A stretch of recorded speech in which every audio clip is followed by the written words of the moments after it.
FBI investigate ਕਰ ਰਹੀ ਹੈ ਜੋ ਡੈਟਰੋਇਟ ਏਰੀਏ ਦੇ ਵਿੱਚ ਸਿਨਾਗੋਗ ਦੇ ਉੱਤੇ ਜੋ ਅਟੈਕ ਹੋਇਆ ਹੈ। ਕਹਿੰਦੇ ਵੀ ਇਹ ਟਾਰਗੇਟਡ ਐਕਟ ਆਫ ਵਾਇਲੈਂਸ ਸੀਗਾ ਯੂਸ਼ ਕਮਿਊਨਿਟੀ ਦੇ ਅਗੇਂਸਟ। ਤੇ FBI ਨੇ ਇਹ ਕਿਹਾ ਵੀ ਅੱਜ ਜੋ ਸਵੇਰੇ ਇਹ ਐਕਟ ਹੋਇਆ ਆ, ਇਹ ਹੋਰ ਵੀ ਜਗ੍ਹਾ ਇਦਾਂ ਦੇ ਹੋਏ ਹੈਗੇ ਆ।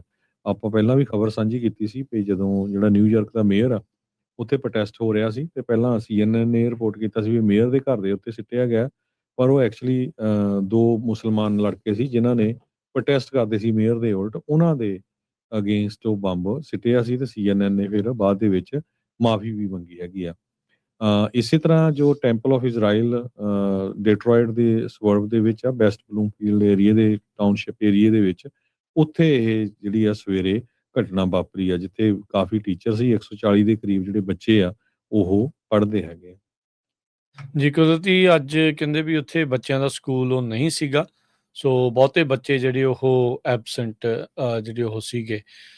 ਤੇ ਬਚਾਅ ਜਿਹੜਾ ਕਾਫੀ ਇਸ ਦੇ ਵਿੱਚ ਹੋ ਗਿਆ। ਜਿਹੜਾ ਜਿਸ ਨੇ ਹਮਲਾ ਕੀਤਾ ਸੀ ਹਰਜੋਤ ਸਿੰਘ ਜੀ ਟੈਂਪਲ ਇਜ਼ਰਾਈਲ ਸਿਨਾਗੋਗ ਦੇ ਵਿੱਚ, ਉਸ ਨੂੰ ਬਾਅਦ ਦੇ ਵਿੱਚ ਮਾਰ ਮੁਕਾਇਆ ਗਿਆ। ਸਿਕਿਉਰਿਟੀ ਨੇ ਤੁਰੰਤ ਅੰਗੇਜ ਕੀਤਾ, ਉਸ ਦੇ ਉੱਤੇ ਜਵਾਬੀ ਕਾਰਵਾਈ ਕਰਦੇ ਹੋਏ ਉਸ ਨੂੰ ਉੱਥੇ ਹੀ ਢੇਰ ਜਿਹੜਾ ਉਹ ਕਰ ਦਿੱਤਾ ਹੈਗਾ ਆ। ਕੋਇਨਸੀਡੈਂਸ ਆ ਇਸ ਦੇ ਵਿੱਚ ਜਿਹੜਾ ਮੰਨਿਆ ਜਾ ਰਿਹਾ, ਦੱਸਿਆ ਜਾ ਰਿਹਾ ਵੀ ਇਸੇ ਹੀ ਟੈਂਪਲ ਇਜ਼ਰਾਈਲ ਦੇ ਵਿੱਚ ਕੁਛ ਵੀਕ ਪਹਿਲਾਂ ਹੀ ਐਕਟਿਵ ਸ਼ੂਟਰ ਡਰਿਲ ਜਿਹੜੀ ਆ ਉਹ ਕੀਤੀ ਗਈ ਸੀਗੀ। ਜਿਹੜੀ ਗੱਡੀ ਦੀ ਵਰਤੋਂ ਕੀਤੀ ਗਈ ਆ ਉਹ ਇੱਕ ਮਿਸ਼ੀਗਨ ਦੇ ਰਹਿਣ ਵਾਲੇ ਬੰਦੇ ਦੇ ਨਾਮ ਦੇ ਉੱਤੇ ਰਜਿਸਟਰਡ ਸੀ, ਜੋ ਕਿ ਲਬਨਾਨੀ ਮੂਲ ਦਾ ਦੱਸਿਆ ਜਾਂਦਾ ਹੈਗਾ। ਲੈਬਨਾਨ ਦੇ ਉੱਤੇ ਵੀ ਇਸ ਮੌਕੇ ਇਜ਼ਰਾਈਲ ਦੇ ਦੁਆਰਾ ਜਿਹੜੇ ਉਹ ਹਮਲੇ ਕੀਤੇ ਜਾ ਰਹੇ ਆ। ਲਬਨਾਨ ਦੇ ਵਿੱਚ ਹੀ ਹਜ਼ਬੁੱਲਾ ਆ ਜਿਸ ਨੂੰ ਈਰਾਨ ਬੈਕ ਕਰਦਾ ਆ। ਹਜ਼ਬੁੱਲਾ ਦੇ ਹੀ ਕੁਛ ਮਹੀਨੇ ਪਹਿਲਾਂ ਉਹਨਾਂ ਦੇ ਜਿਹੜੇ ਮੇਨ ਲੀਡਰਸ ਆ ਉਹਨਾਂ ਨੂੰ ਜਿਹੜੇ ਪੇਜਰਸ ਆ ਉਸ ਦੇ ਜ਼ਰੀਏ ਮਾਰਿਆ ਗਿਆ ਸੀਗਾ। ਸੋ ਡੀਅਰਬੋਰਨ ਹਾਈਟਸ ਤੋਂ ਮਿਸ਼ੀਗਨ ਦੇ ਵਿੱਚ ਉਹ ਬੰਦੇ ਦੇ ਨਾਂ ਦੇ ਉੱਤੇ ਜਿਹੜੀ ਗੱਡੀ ਜਿਹੜੀ ਉਹ ਰਜਿਸਟਰਡ ਸੀਗੀ। ਸੋ ਆਨਲਾਈਨ ਇਹ ਵੀ ਚਰਚਾ ਜਿਹੜੀ ਚੱਲ ਰਹੀ ਆ ਵੀ ਇਹ ਨੈਚੁਰਲਾਈਜ਼ਡ ਇੱਕ ਸਿਟੀਜ਼ਨ ਸੀਗਾ। ਤੇ ਹੁਣ ਜਦੋਂ ਗੱਡੀ ਉਸਨੇ ਵਿੱਚ ਮਾਰ ਦਿੱਤੀ ਤਾਂ ਸਿਕਿਉਰਿਟੀ ਵਾਲਿਆਂ ਨੇ ਤੁਰੰਤ ਇਸ ਦੇ ਉੱਤੇ ਜਿਹੜੀਆਂ ਗੋਲੀਆਂ ਚਲਾ ਦਿੱਤੀਆਂ।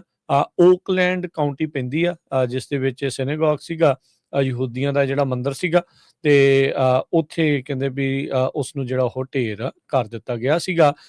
ਲਾ ਇਨਫੋਰਸਮੈਂਟ ਨੇ ਜਦੋਂ ਪਹਿਲਾਂ ਸੀਨ ਤੋਂ ਜਾਣਕਾਰੀ ਇਹ ਦਿੱਤੀ ਸੀਗੀ ਵੀ ਸ਼ਾਇਦ ਇਸ ਦੀ ਗੱਡੀ ਦੇ ਵਿੱਚ ਕਾਫੀ ਜਿਹੜੀ ਧਮਾਕਾਖੇਜ਼ ਸਮੱਗਰੀ ਵੀ ਮੌਜੂਦ ਸੀਗੀ। ਸੋ ਇਸ ਟਾਈਮ ਜਿਹੜੀ ਇਸ ਦੀ ਇਨਵੈਸਟੀਗੇਸ਼ਨ ਆ ਉਹ ਵੱਡੇ ਪੱਧਰ ਦੇ ਉੱਤੇ ਚੱਲ ਰਹੀ ਹੈਗੀ ਆ।